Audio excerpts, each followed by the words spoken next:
اللهم اجعل في قلبي نورا۔ سامعین سے گزارش کی جاتی ہے کہ ہمارے دونوں چینلز کے پلیٹ فارم سے جتنی بھی آڈیو بکس کی ریکارڈنگ کمپلیٹ ہو چکی ہے اسے خود بھی سنیں اور زیادہ سے زیادہ شیئر کرنے کی کوشش کریں، اور ہمارے سوشل میڈیا پلیٹ فارم کے لنکس ڈسکرپشن میں دیے گئے ہیں۔ ہمیں سبسکرائب اور فالو ضرور کریں تاکہ آپ کو ضروری اپڈیٹس ملتے رہیں، اور ہماری ٹیم کی فنانشیل سپورٹ کے لیے پیٹریون کی لنک ضرور چیک کریں۔ جزاک اللہ۔ بسم اللہ الرحمن الرحیم۔ احمد شاہ ابدالی۔ تاریخ کے جھروکے سے ایک نڈر، بے باک اور دلیر کی دلیرانہ بہادری اور حملوں کے حالات و واقعات۔ ایپیسوڈ 33۔ لاہور کے مشرق میں سہارنپور تک خونی یلغار کرنے کے بعد سکھوں نے مغرب کی طرف کے علاقوں کی طرف دھیان دیا۔ چناب کے مشرق میں احمد شاہ ابدالی کی حکومت برائے نام رہ گئی تھی۔ اس کا اقتدار صرف لاہور کے قلعے اور شہر تک ہی محدود تھا۔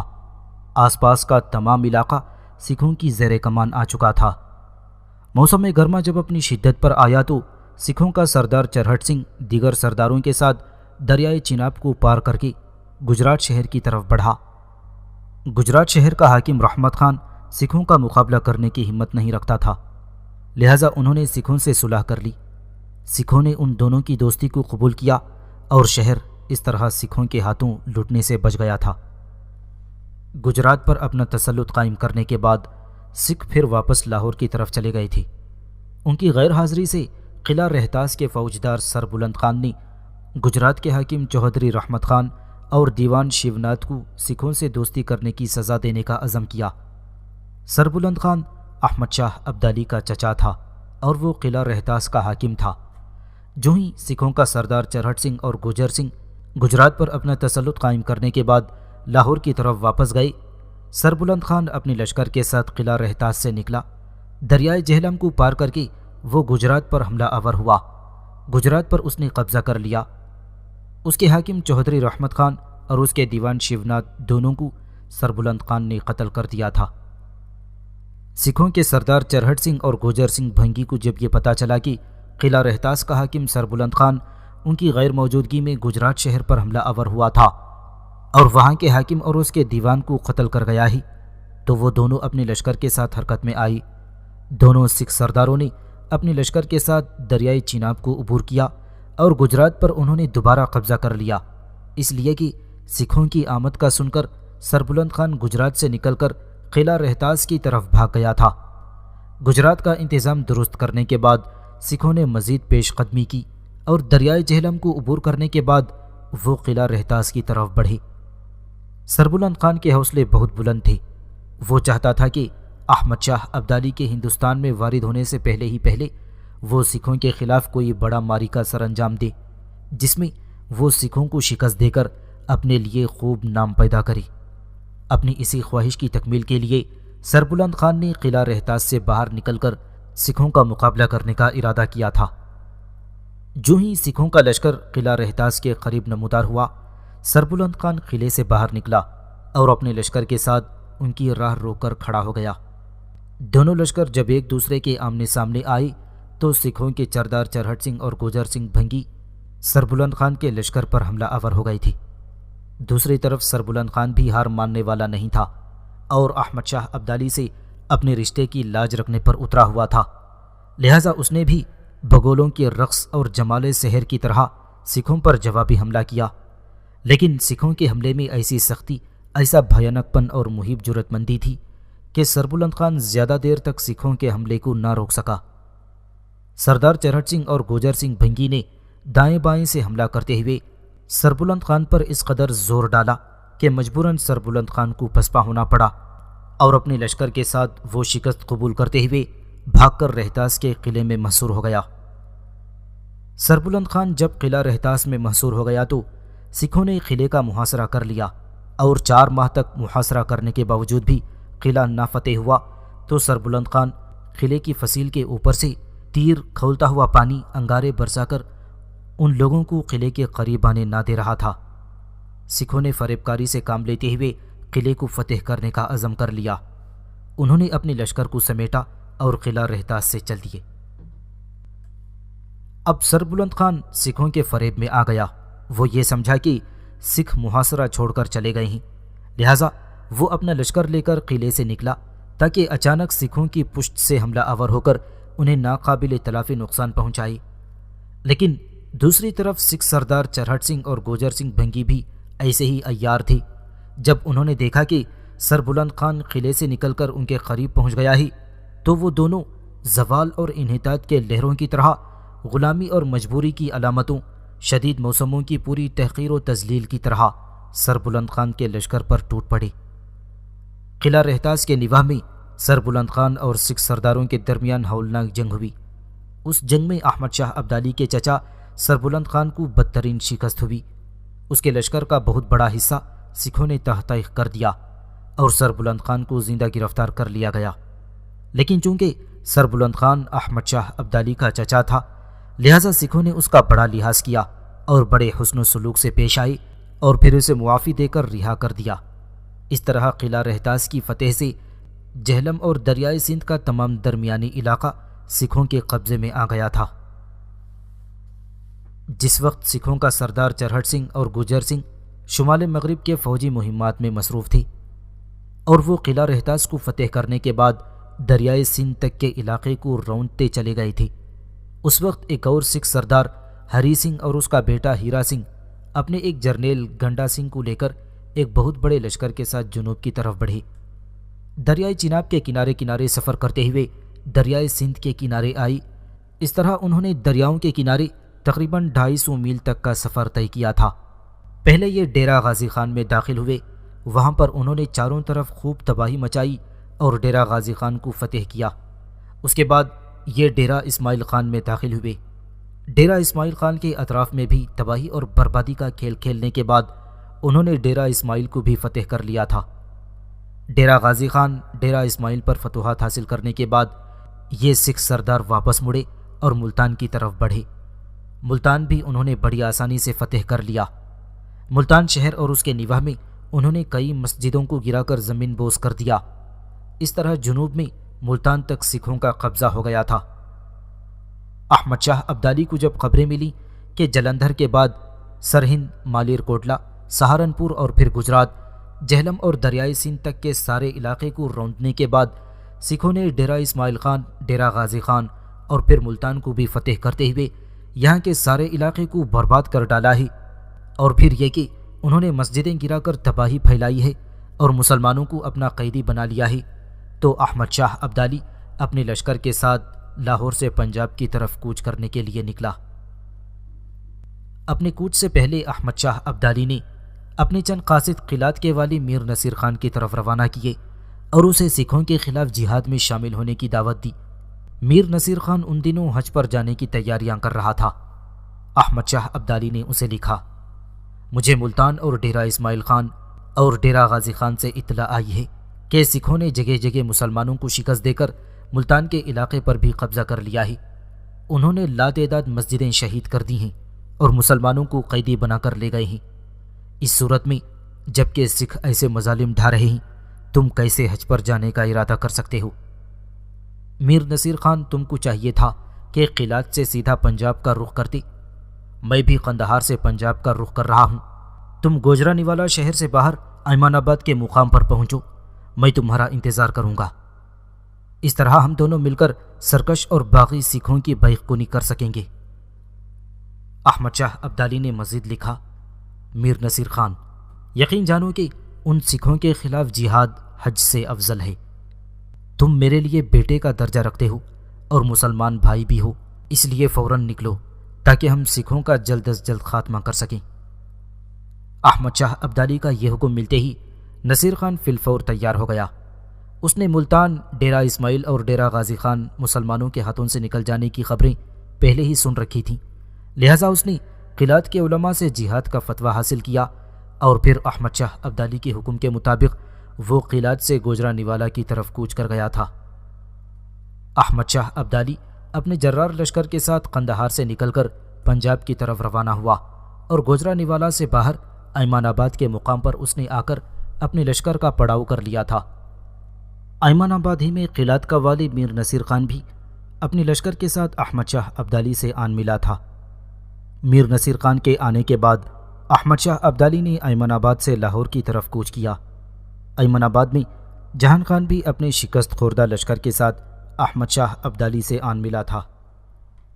متحدہ لشکر کے ساتھ احمد شاہ ابدالی دریائے راوی کو پار کر کے لاہور پہنچا۔ جہان خان نے لاہور کے حاکم قابل مل کی شکایت کی اور اس پر سکھوں سے سازش کا الزام لگایا، اور اس پر یہ بھی الزام دھرا کہ اس نے لاہور شہر کے کچھ قصائیوں کو گائے ذبح کرنے کی بنا پر سکھوں کے حوالے کر دیا۔ لیکن احمد شاہ ابدالی نے جب تحقیقات کی تو پتہ چلا کہ لاہور کا حاکم قابل مل سکھوں کے ساتھ نہیں ملا ہوا ہے۔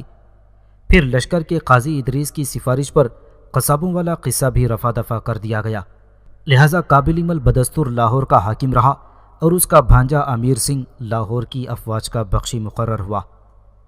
جس وقت احمد شاہ ابدالی نے اپنے متحدہ لشکر کے ساتھ ایمن آباد سے لاہور کی طرف کوچ کیا تھا، سکھ سردار اپنے اپنے لشکر کو لے کر اپنے اپنے علاقوں میں جا کر روپوش ہو گئے۔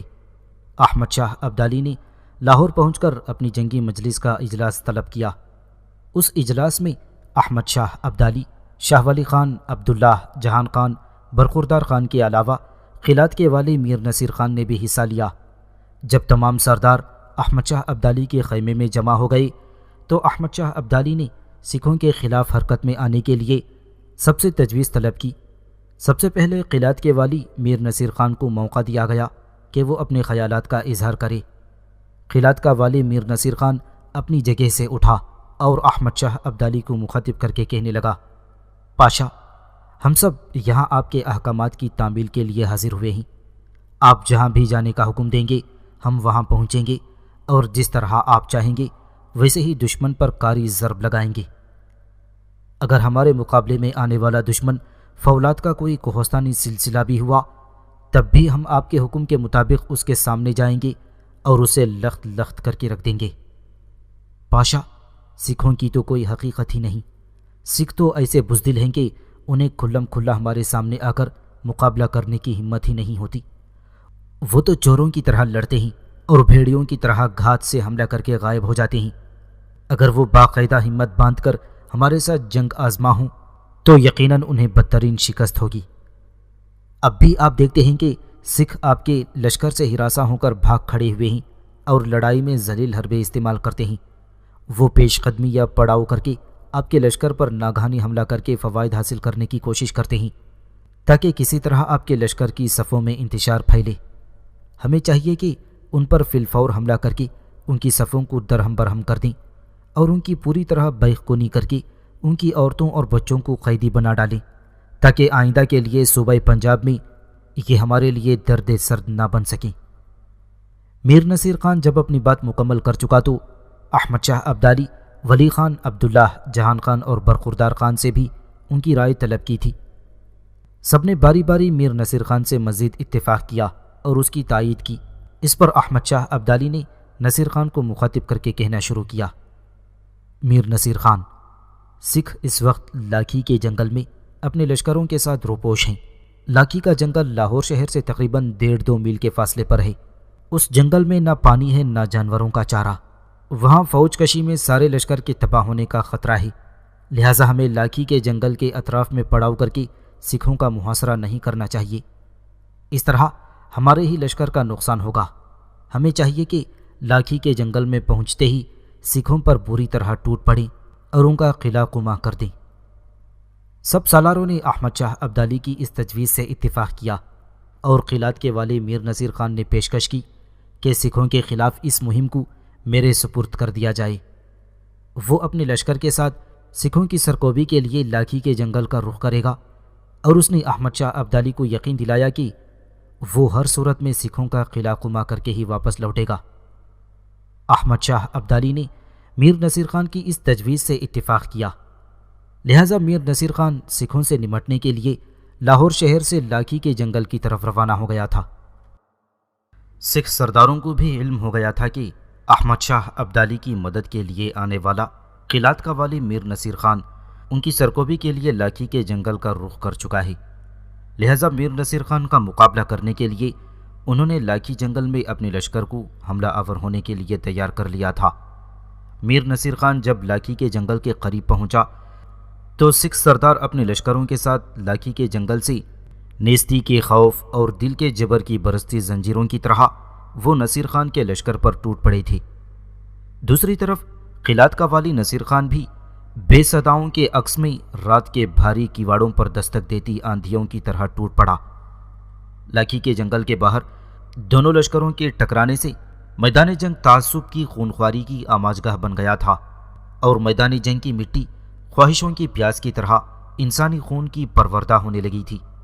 قلات کے والی میر نصیر خان کی امیدوں کے خلاف سکھ انتہائی جرأت مند اور دلیر ثابت ہوئے۔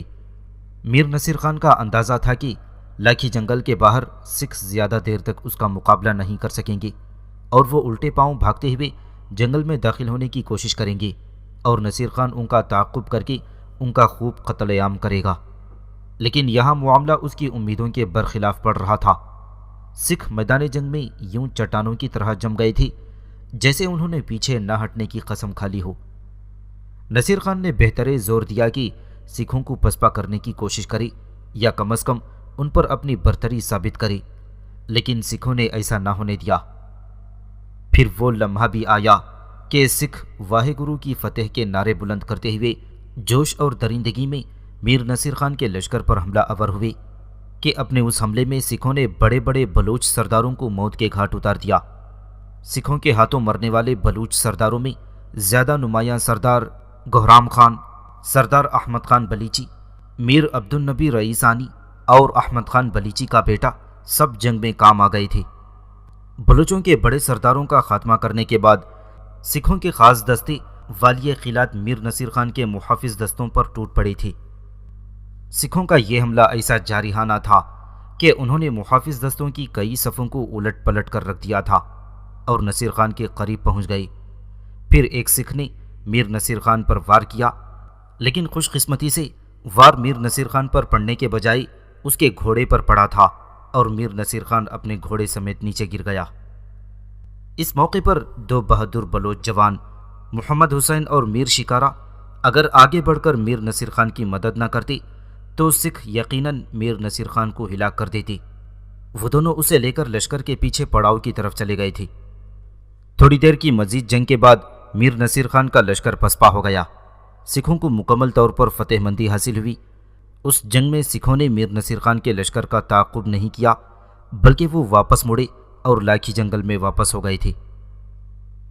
لاہور شہر کے باہر اپنے لشکر کے ساتھ پڑاؤ کیے ہوئے احمد شاہ ابدالی کو جب اس کی اطلاع ملی کہ جنگل سے باہر سکھوں کے ہاتھوں نصیر خان کی بدترین شکست ہوئی ہے، تو یہ خبر سن کر اسے بڑا دکھ اور کرب محسوس ہوا۔ اس خبر کے ملتے ہی احمد شاہ ابدالی نے ولی خان، عبداللہ، جہان خان اور برخوردار خان کو اپنے خیمے میں طلب کیا۔ جب چاروں احمد شاہ ابدالی کے سامنے آ کر بیٹھ گئے تو احمد شاہ ابدالی انہیں مخاطب کرتے ہوئے بولا اور کہنے لگا، سنو میرے رفیقوں، تم لوگوں نے لاکھی کے جنگل کے باہر سکھوں کے ہاتھوں والی قلات میر نصیر خان کی بدترین شکست کا علم ہو چکا ہے۔ اس جنگ میں بڑے بڑے بلوچ سردار مارے گئے ہیں۔ خود میر نصیر خان بھی بڑی مشکل سے جان بچا کر وہاں سے بھاگا ہے۔ میں چاہتا ہوں کہ نصیر خان کی اس شکست کا بدلہ سکھوں سے لیا جائے۔ بولو تمہارا اس سلسلے میں کیا خیال ہے؟ چاروں نے مل کر کوئی فیصلہ کیا، اور اس کے بعد شاہ ولی خان احمد شاہ ابدالی کو مخاطب کر کے کہنے لگا، پاشا، ہم چاروں آپ کی تجویز سے اتفاق کرتے ہیں، اور ہم چاروں اس بات پر متفق ہیں کہ لاکھی جنگل سے میر نصیر خان کی اس شکست کا بدلہ سکھوں سے ضرور لینا چاہیے۔ اس پر احمد شاہ ابدالی فوراً بولا اور کہنے لگا، میرے عزیزوں، اگر تم مجھ سے اتفاق کرتے ہو تو پھر سنو، ابھی تھوڑی دیر تک ہم یہاں سے کوچ کریں گے۔ لشکر کا قلب شاہ پسند کی کمانداری میں ہوگا، جبکہ میسرہ شاہ ولی خان کی سرکردگی میں ہوگا۔ شاہ پسند لاکھی جنگل کے بائیں طرف سے اور شاہ ولی خان دائیں طرف سے حملہ آور ہوگا، جبکہ میں اپنے حصے کے لشکر کے ساتھ برخوردار خان کو لے کر لاکھی جنگل سے ذرا ہٹ کر گھات میں بیٹھا رہوں گا، اور لشکر کے جس حصے میں بھی میری ضرورت محسوس ہوتی ہے تو میں فوراً وہاں رسد اور کمک لے کر پہنچنے والی بات کروں گا۔ شاہ ولی خان، عبداللہ خان، جہان خان اور برخوردار خان نے احمد شاہ ابدالی کی اس تجویز سے اتفاق کیا، لہٰذا تھوڑی دیر کے بعد لشکر کو کھانا کھلایا گیا۔ اس کے بعد احمد شاہ ابدالی اپنے لشکر کے ساتھ لاہور سے لاکھی کے جنگل میں پناہ لینے والے سکھ سرداروں کو بھی یہ خبر پہنچ گئی تھی کہ احمد شاہ ابدالی اپنے پورے لشکر کے ساتھ لاہور سے لاکھی جنگل کی طرف کوچ کر چکا ہے، اور پھر یہ کہ احمد شاہ ابدالی کا ارادہ ہے کہ لاکھی کے جنگل کو گھیر کر وہاں پناہ لینے والے سکھوں کا پوری طرح قتل عام کر دیا جائے۔ یہ خبریں ملتے ہی سکھ حرکت میں آئی اور رات کی تاریکی میں وہ لاکھی جنگل سے نکل کر امرتسر کی طرف چلے گئے تھے۔ احمد شاہ ابدالی اپنے لشکر کے ساتھ جب لاکھی جنگل کے قریب پہنچا تو اسے اس کے جاسوسوں نے یہ خبر دی کہ سکھ لاکھی جنگل کو خالی کر کر امرتسر کی طرف چلے گئے ہیں، لہٰذا احمد شاہ ابدالی بھی لاکھی جنگل سے بڑی تیزی کے ساتھ امرتسر کی طرف روانہ ہوا۔ جاسوسوں نے احمد شاہ ابدالی کو اطلاع دی تھی کہ سکھ امرتسر کی طرف لاہور سے چند میل مشرق میں گرو نام کے ایک قصبے کے پاس جمع ہو رہے ہیں۔ اس قصبے کے قریب سکھوں کے کافی گرودوارے تھی جن کی بڑی بڑی عمارتیں تھیں، جنہیں احمد شاہ ابدالی نے کئی بار منہدم کیا تھا، لیکن سکھ ہر مرتبہ نئی عمارتیں تعمیر کر لیتے تھے۔ احمد شاہ ابدالی ان عمارتوں کو پھر تباہ و برباد کرنے کے لیے بڑی تیزی سے گرو نام کے اس قصبے کی طرف بڑھا۔ دوسری طرف سکھوں کے مخبر بھی احمد شاہ ابدالی کی حرکات و سکنات کی ایک ایک لمحے کی خبریں سکھوں تک پہنچا رہے تھے۔ سکھوں کو جب پتہ چلا کہ لاکھی کے جنگل سے احمد شاہ ابدالی اپنے لشکر کے ساتھ اب امرتسر کی طرف رخ کر رہا ہے تو وہ امرتسر بھی خالی کر گئے اور کسی انجانی منزل کی طرف روانہ ہو گئے۔ احمد شاہ ابدالی جب اپنے لشکر کے ساتھ امرتسر پہنچا تو وہاں اسے کوئی مسلح سکھ دکھائی نہ دیا۔ سکھوں کی اس کارروائی سے احمد شاہ ابدالی بڑا مایوس ہوا، لہٰذا اس نے سکھوں کا پتہ چلانے کے لیے چاروں طرف اپنے جاسوس روانہ کر دیے، لیکن اس کے جاسوس بھی ناکام لوٹے۔ امرتسر یا اس کے نواح میں سکھوں کا کوئی پتہ نہ چلا۔ اس مایوسی کے عالم میں احمد شاہ ابدالی اپنے لشکر کے ساتھ لاہور واپس آ گیا۔ لاہور واپس آ کر احمد شاہ ابدالی نے ابھی پڑاؤ ہی کیا تھا کہ اس کے جاسوسوں نے پھر خبر دی کہ بھرتپور کے راجہ سورج مل کے بیٹے جواہر سنگھ نے ایک بہت بڑے لشکر کے ساتھ دہلی کی مغل سلطنت کے علاقوں پر حملہ کر دیا ہے، اور جواہر سنگھ کی مدد کے لیے 15,000 سکھ بھی اس کے لشکر میں شامل ہو گئے ہیں۔ جواہر سنگھ کی یلغار کو روکنے کے لیے دہلی کی مغل حکومت کے سپہ سالار نجیب الدولہ نے ایک لشکر تیار کیا ہے اور سرہند کے قریب اس کی راہ روک کھڑا ہوا ہے۔ اس طرح سرہند کے نواح میں سورج مل کے بیٹے جواہر سنگھ اور نجیب الدولہ کے لشکروں میں وقفے وقفے سے ہلکی پھلکی جنگوں کا سلسلہ شروع ہو گیا ہے۔ احمد شاہ ابدالی دہلی کی مغل سلطنت کے سپہ سالار کو جواہر سنگھ اور سکھوں کے مقابلے میں تنہا نہیں چھوڑنا چاہتا تھا۔ ایک تو وہ مسلمان تھا، دوسرے یہ کہ نجیب الدولہ نے ماضی میں احمد شاہ ابدالی کے لشکر میں شامل رہ کر کئی کارہائے نمایاں انجام دیے تھے، لہٰذا احمد شاہ ابدالی کو جب پتہ چلا کہ جواہر سنگھ نے سکھوں کے ساتھ مل کر نجیب الدولہ کے ساتھ جنگ چھیڑ دی ہے، اور پھر یہ کہ جنگ سرہند کے قریب اور اس کے آس پاس کے علاقوں میں جاری ہے، تو احمد شاہ ابدالی نے فوراً اپنے لشکر کے ساتھ کوچ کیا اور لاہور سے سرہند کی طرف روانہ ہوا۔ چونکہ یہ تمام علاقہ دارالحرب تھا، اس لیے احمد شاہ ابدالی نے اپنے مجاہدین کو اس علاقے کی لوٹ مار کرنے کی پوری اجازت اور آزادی دے دی۔ احمد شاہ ابدالی کا لشکر نہایت اطمینان سے ایک دن میں 4 میل کا سفر کرتا ہوا 15 دن میں بٹالہ پہنچا، جو سرہند سے 56 میل شمال مشرق کی طرف واقع ہے۔ اس سارے علاقے کو احمد شاہ ابدالی کے لشکریوں نے خوب لوٹا، جو بھی راستے میں سکھ ملتا اس کا قتل عام کیا جاتا، اور لوگ ان کے خوف سے بھاگ کر ادھر ادھر چھپنے لگے۔ یہاں احمد شاہ ابدالی کے لشکریوں کے ہاتھوں بے شمار مال غنیمت ہاتھ لگا۔ راستے کے تمام دیہات اور قصبوں کو تاراج کرتا ہوا احمد شاہ ابدالی کا لشکر دریائے بیاس کو عبور کرنے کے بعد پنجاب کے موجودہ ضلع ہوشیار پور کے قریب جا پہنچا۔ یہاں چند روز تک احمد شاہ ابدالی نے اپنے لشکر کے ساتھ قیام کیا۔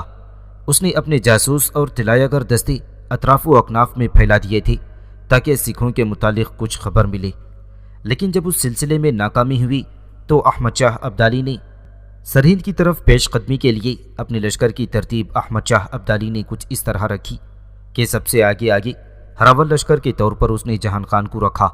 اس کے پیچھے قلات کا والی میر نصیر خان اپنے بلوچ لشکر کے ساتھ تھا۔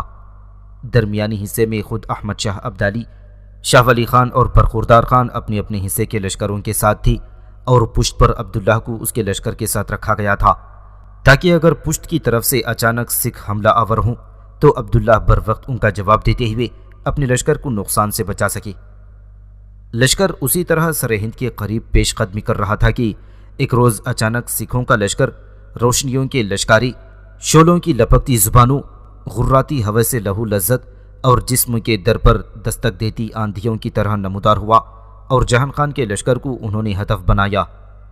جہان خان باقی لشکر سے ہراول کے طور پر کافی آگے تھا۔ سکھوں نے صورتحال سے پورا فائدہ اٹھایا اور جہان خان کے لشکر پر وہ ٹوٹ پڑے تھے۔ جہان خان نے اپنی طرف سے پوری کوشش کی کہ اپنے لشکر کو نقصان سے بچائی اور سکھوں کے اس اچانک حملے کو روک دے، لیکن سکھ بھی عجیب اور انوکھی مٹی سے بنے ہوئے تھے۔ وہ دیواروں پر بین کرتی بلیوں جیسی آوازیں نکالتے ہوئے جہان خان کے لشکر میں گھستے اور اس کے لشکریوں کا صفایا کرتے ہوئے پیچھے ہٹ جاتے۔ جہان خان سکھوں کے اس اچانک حملے سے ابھی پریشان اور ششدر ہی تھا کہ جوابی کارروائی نہ کر پایا کہ احمد شاہ ابدالی نے فوراً اس کے پیچھے پیچھے سفر کرنے والے قلات کے والی نصیر خان کو حکم دے دیا کہ وہ فوراً جہان خان کی مدد کو بڑھے اور سکھوں پر حملہ آور ہو جائے۔ احمد شاہ ابدالی کا حکم ملتے ہی قلات کے والی میر نصیر خان نے ایک لمحہ بھی ضائع نہ کیا۔ بڑی تیزی کے ساتھ اس نے لشکر کو آگے بڑھایا اور رات کی سی کڑکتی آوازوں کے ساتھ وہ سکھوں پر حملہ آور ہوا تھا۔ پر سکھ جہان خان کے ساتھ ساتھ میر نصیر خان کے سامنے بھی سیسا پلائی دیوار کی طرح جم گئے۔ تھوڑی دیر تک سکھ اسی انداز میں لڑتے رہے، لیکن جب انہیں خبریں پہنچیں کہ تھوڑی دیر تک احمد شاہ ابدالی، شاہ ولی خان، برخوردار خان اور پھر شاہ پسند بھی اپنے لشکر کے ساتھ میدان جنگ کے قریب پہنچنے والے ہیں، تو وہ جہان خان اور میر نصیر خان کے لشکروں میں ناقابل تلافی تباہی مچاتے ہوئے اپنے بائیں طرف جھکے اور تیر چلاتے ہوئے بھاگنے لگے تھے۔ جہان خان اپنے لشکر کے ساتھ جہاں تھا وہیں جمع رہا، اس لیے کہ اس کے لشکر کا بڑا نقصان ہوا تھا اور وہ اپنے لشکر کا جائزہ لینے لگا تھا، جبکہ میر نصیر خان نے سکھوں کا تعاقب کیا اور 6 میل تک وہ تعاقب جاری رہا، یہاں تک کہ جب سورج غروب ہو گیا تھا تو میر نصیر خان نے اس خطرے کے تحت تعاقب ترک کر دیا کہ کہیں سکھ چاروں طرف سے پلٹ کر اسے گھیر کر ناقابل تلافی نقصان ہی نہ پہنچائیں، لہٰذا وہ اپنے لشکر کے ساتھ دوبارہ احمد شاہ ابدالی کے لشکر سے آن ملا تھا۔ اس طرح سکھوں کے غائب ہو جانے کے بعد احمد شاہ ابدالی ایک بار پھر سرہند شہر کی طرف بڑھنے لگا تھا۔ احمد شاہ ابدالی جب اپنے لشکر کے ساتھ سرہند شہر پہنچا تو اس نے دیکھا کہ پورا شہر کھنڈرات میں تبدیل ہو چکا تھا۔ گلیوں میں انسان تو انسان، کوئی پرندہ سوائے الو کے نظر نہ آتا تھا۔ دکانیں اور بازار تو بدستور تھی، لیکن دکاندار ملک عدم کو سدھار چکے تھے۔ گو سرہند پر اس وقت سردار آلہ سنگھ حاکم تھا، لیکن جب اسے خبر ہوئی تھی کہ احمد شاہ ابدالی اپنے لشکر کے ساتھ سرہند کی طرف پیش قدمی کر رہا ہے تو وہ سرہند چھوڑ کر بھاگ گیا۔ احمد شاہ ابدالی نے فیصلہ کیا کہ سردار آلہ سنگھ سے تعرض کیے بغیر اسے سرہند کا حاکم تسلیم کیا جائے۔ اسے احساس ہو چکا تھا کہ کوئی سکھ حاکم ہی سرہند شہر پر تسلط برقرار رکھ سکتا ہے، اور اس مقصد کے لیے آلہ سنگھ سے کوئی بھی بہتر نہ تھا، اس لیے کہ وہ اس علاقے میں بڑی ریاست کا مالک تھا۔ اس کے علاوہ دفاع کے لیے اس کے پاس اس کا اپنا ایک جرار لشکر بھی تھا۔ یہ ارادہ کرنے کے بعد احمد شاہ ابدالی نے اپنے تیز رفتار قاصد آلہ سنگھ کی طرف روانہ کیے اور اسے سرہند کی طرف طلب کیا۔ آلہ سنگھ احمد شاہ ابدالی کا حکم ملتے ہی سرہند میں احمد شاہ ابدالی کی خدمت میں حاضر ہوا۔ اس کے پہلے ہی بلاوے پر آ جانے سے احمد شاہ ابدالی بے حد خوش ہوا۔ آلہ سنگھ کو اس نے بیش بہا قلت اور راجہ کا خطاب مع تبل علم کے عطا کیا۔ جب احمد شاہ ابدالی آلہ سنگھ کو یہ انعامات دے چکا تب اس نے اس سے پوچھا، آلہ سنگھ، یہ سرہند شہر کیسے تباہ ہوا؟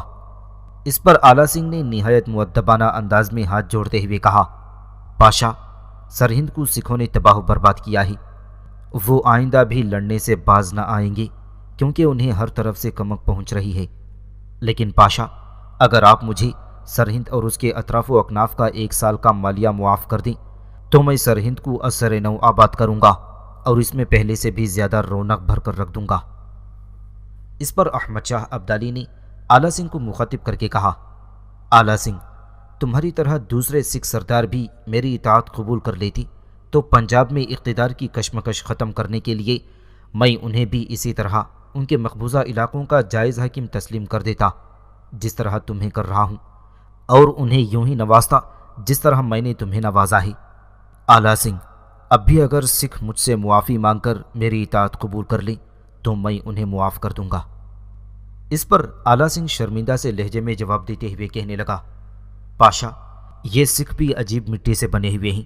پچھلے 7 سال کی مسلسل کشمکش نے انہیں نہ صرف ان کی جنگی تجربوں میں اضافہ کیا ہے بلکہ ان کی روح میں فولاد بھر کر رکھ دیا ہے۔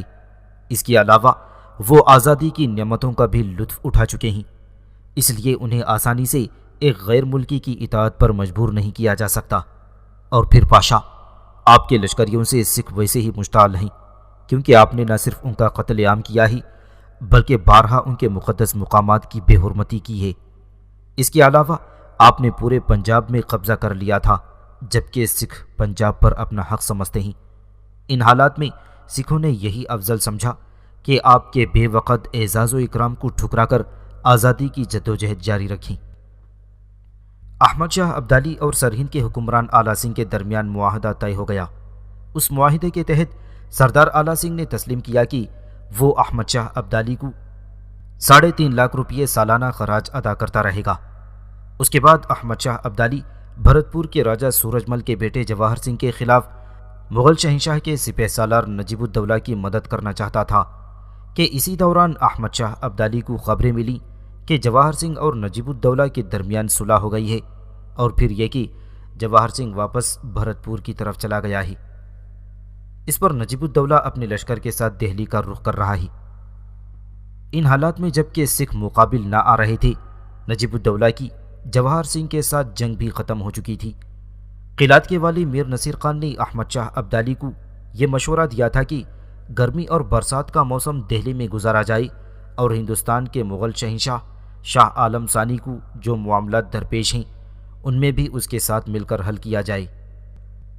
نصیر خان کا یہ بھی خیال تھا کہ دہلی کے دوران قیام تمام ہندوستان عمرہ اور والیان ریاست سے دوستانہ تعلقات بڑھا کر ان سے سکھوں کے خلاف مدد حاصل کی جائے، لیکن احمد شاہ ابدالی نصیر خان کی اس تجویز سے متفق نہیں تھا، اس لیے کہ احمد شاہ ابدالی کے سامنے ماضی کے تلخ تجربے تھے، جب اس کے سینکڑوں ہم وطن ہندوستان کی گرمی میں ہیضے کی وبا سے مر گئے تھے۔